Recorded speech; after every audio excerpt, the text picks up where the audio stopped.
Tes CPNS sudah dimulai, jadi teman-teman sambil menunggu jadwal tes kalian datang, ada baiknya teman-teman banyak-banyak latihan soal supaya nanti teman-teman bisa menjawab semua soal dengan lancar dan juga benar.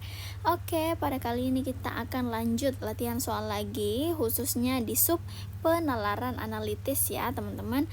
Oke, jadi di sini kita akan jawab soal nomor 17 ya. Oke, jadi seperti biasa, di sini disajikan sebuah paragraf dan ada 5 pilihan jawaban. Nah, yang ditanyakan adalah kursi yang kosong, atau kita berbicara tentang urutan lagi ya, teman-teman. Nah, di sini dijelaskan kalau ada 6 kursi yang tersedia. Ini 1, 2, 3, 4, 5, 6. Kemudian hanya akan diduduki oleh 5 orang, sehingga tentu akan ada 1 kursi yang kosong kayak gitu. Jadi di sini ada dua baris penjelasannya. Oke, mari kita mulai baca. A duduk di sebelah E, C duduk di kursi sebelah kiri B, sebelah kanan dan kiri D diisi oleh A dan B. Sebenarnya teman-teman sudah mulai bisa mencakar lewat kalimat kedua ini, hanya saja dalam kalimat ini posisi yang pasti itu ada di kalimat yang ini ya teman-teman, ini yang pasti. Oke, mari kita coba. Jadi kita tulis di sini D. Nah, di sisi kanannya si D itu adalah A ya, di sisi kirinya adalah B. A itu duduk di sebelah E, C duduk di sebelah kiri B. Nah, sehingga udah ditemukan deh polanya, pola duduknya atau urutan duduknya, sehingga inilah dia kursi yang kosong. Oke, mari kita mulai menyeleksi pilihan jawaban yang ada. A di sebelah kiri B, enggak ya teman-teman, karena di sebelah kiri B itu ada si C. Di sebelah kanan E, nah ini yang betul karena ini di sebelah kanan E, tapi kita coba lihat semua pilihan jawabannya dulu. 2 bangku di sebelah C, ini enggak ya. 3 bangku di sebelah A juga bukan, 3 bangku di sebelah E juga bukan, sehingga pilihan jawaban yang paling tepat itu memang ada di pilihan jawaban E, kayak gitu ya teman-teman. Oke, mari kita lanjut di soal yang terakhir.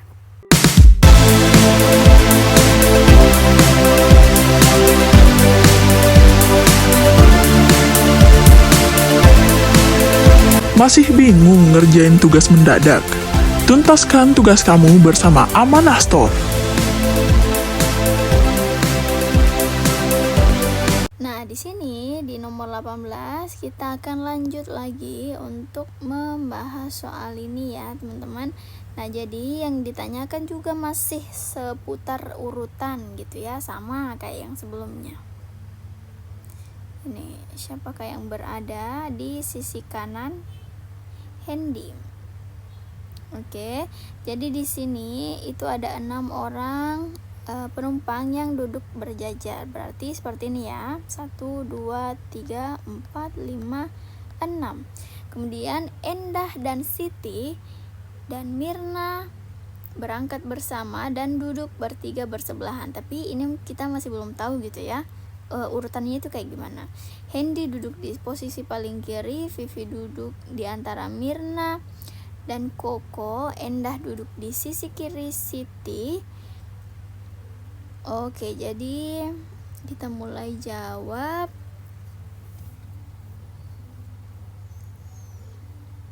Kita tulis ini Endah. Endah itu duduk di sebelah kiri Siti. Ini ya. Kemudian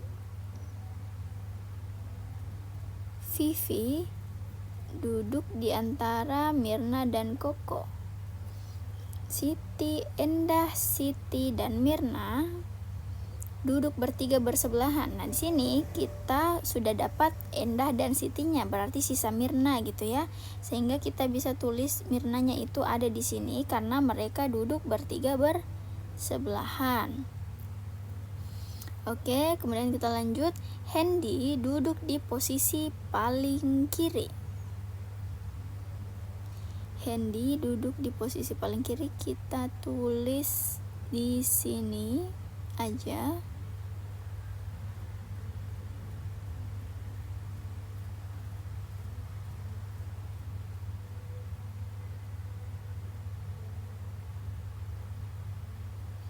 Oke.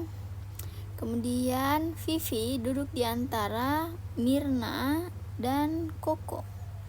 Vivi duduk di antara Mirna dan Koko. Sepertinya ada yang salah deh. Tunggu ya. Endah duduk di sisi kiri Siti. Oke. Kemudian Endah, Siti, dan Mirna. Oke. Endah, Siti, Mirna. Dan di sini udah dibantu ya, kalau si Endah itu duduk di sebelah kiri Siti. Terus di sini ditemukan juga kalau si Endah, Siti, dan Mirna itu duduk bertiga bersebelahan. Jadi bisa kita tulis Mirna itu ada di posisi yang di sini. Oke, kemudian Hendy duduk di posisi paling kiri. Oke.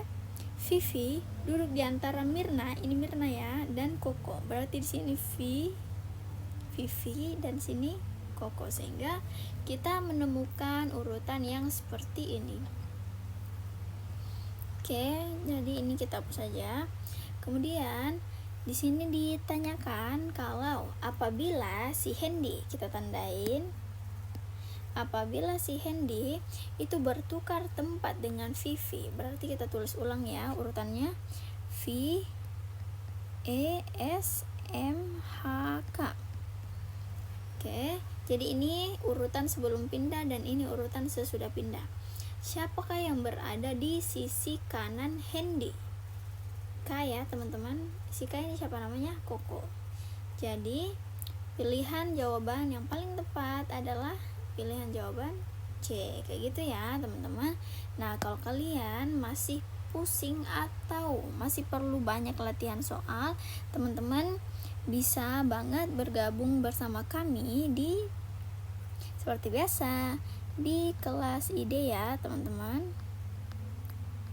Jadi di kelas ide ini tuh merupakan sebuah platform, jadi teman-teman bisa merasakan simulasi mengerjakan soal CPNS dengan waktu yang ditentukan. Kemudian teman-teman juga bisa belajar pembahasan soalnya, dan pastinya akan selalu ada updatean soal terbaru yang pastinya akan sangat berguna ketika teman-teman pelajarin itu. Tapi jangan lupa untuk memasukkan kode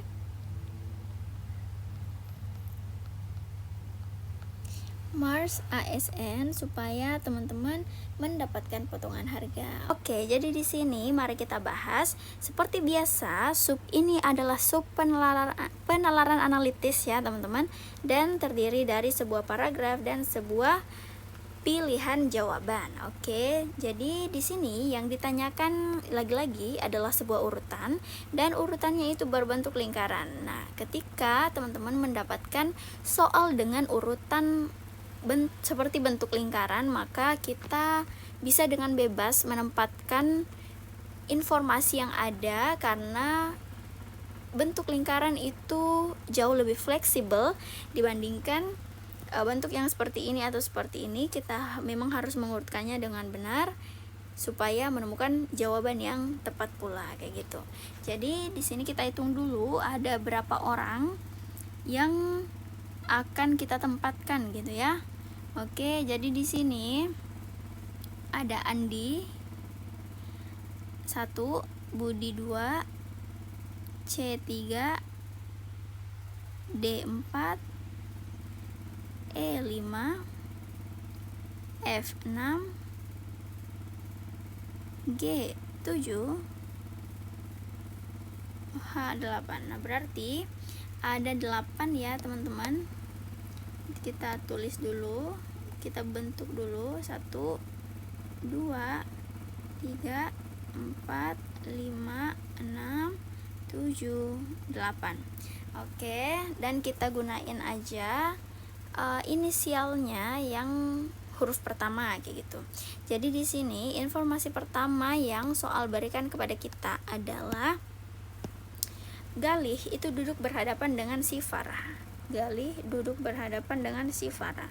Berarti kita coret dulu Galih dan Farah. Oke. Kemudian Erwin itu duduk di antara Dewi dan Heni.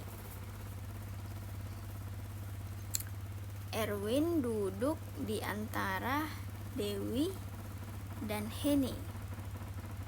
Erwin duduk di antara Dewi dan Heni.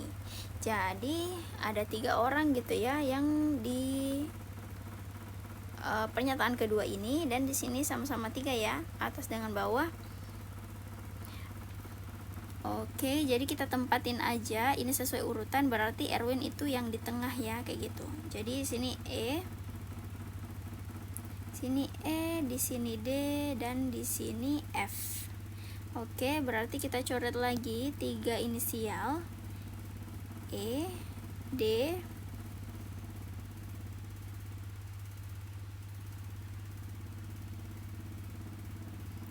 oh ya astaga, ini maksud aku Heni ya teman-teman. Oh my god, Heni. Oke, jadi kita coret juga si Heni. Berarti ada 5 orang yang udah diketahui tempatnya, dan sekarang sisa ada 3 orang yang belum diketahui nih tempatnya di mana. Oke. Kemudian diberikan lagi informasi kalau si Andi ini duduk tepat berhadapan, Erwin dan Andi itu duduk tepat berhadapan. Nah, di sini kan udah ada posisinya si Erwin gitu ya. Berarti posisi Andi itu ada di depan sini. Nah, oke. Terus ditanyakan lagi, diberikan pernyataan lagi bahwa si Budi itu duduk 2 kursi terpisah dari Erwin. Oke. Ini kita tulis di sini si Budi, dan si Cempaka yang belum ada kita tulis aja di sini. Jadi kemungkinannya kayak gini ya, teman-teman. Oke, lanjut. Jadi mari kita seleksi jawabannya. Cempaka itu duduk di antara Andi dan Farah. Ini betul ya, teman-teman. Kemudian Galih itu duduk di antara Budi dan Dewi. Budi dan Dewi ini betul juga. Terus Farah diapit oleh si Cempaka dan Heni, betul juga. Budi terpisah 2 kursi. Budi terpisah 2 kursi dari Heni. Ini salah ya, teman-teman. Budi dan Heni duduk berhadapan, betul. Sehingga karena keempat pernyataan ini sesuai dengan cakaran kita gitu ya, dan cuma ada 1 yang salah, berarti ini sudah tepat ya, teman-teman. Jadi pilihan jawaban yang paling tepat itu ada di bagian D, karena pernyataan D ini tidak sesuai dengan urutan yang sudah kita tulis kayak gitu. Oke, mari kita lanjut ke soal berikutnya.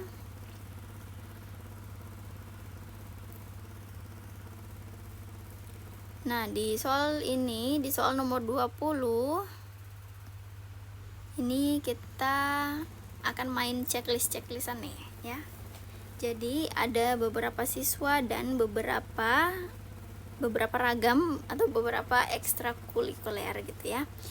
Jadi kita tandain dulu pakai warna merah ekstrakurikulernya. Oke, di sini ada seni tari, ada karate, ada lukis, tari, lukis, oke. Bela diri udah enggak? Bela diri karate ini udah ya. Berarti ada 3 ekstrakurikuler aja ya. Jadi seni tari, bela diri karate, seni lukis. Ya, oke. Kita tulis di sini. S lukis, S karate, S tari. Nah, kemudian kita tandain juga nama-namanya. Oke, jadi di sini ada Lia, ada Dian, ada Yaya, ada Gita, ada Anto. Berarti ada 5 orang ya. Oke, Lia, Dian, Yaya, Gita, dan Anto. Oke, kita mulai dari pernyataan pertama. Lia menyukai seni tari tetapi tidak menyukai bela diri karate. Oke, tidak menyukai karate dan mengikuti seni tari. Dian dan Yaya hanya menyukai seni tari dan seni lukis. Oke, terus Gita menyukai semua ekstrakurikuler kecuali seni lukis. Sekali. Terus ini checklist. Oke, kemudian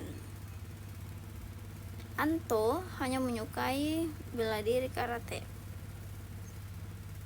Nah, terus ditanyain siapa siswa yang menyukai bela diri karate. Dan ini cuman ada 2 orang ya teman-teman, Gita dan Anto. Oke, ternyata ini itu ada di pilihan jawaban A, yaitu ini ya teman-teman. Nah, sehingga tentunya pilihan jawaban yang paling tepat ada pada pilihan jawaban A, kayak gitu. Jadi bagi teman-teman semua yang masih kesulitan untuk mengerjakan soal-soal seperti ini, aku saranin banget buat bergabung di kelas ID dengan menggunakan kode MARS ASN tentunya, supaya teman-teman itu bisa mendapatkan potongan harga kayak gitu. Jadi kapan lagi nih dapat platform yang harganya sudah super terjangkau dan teman-teman dapat diskon juga dengan hanya memasukkan kode yang gratis kami bagikan.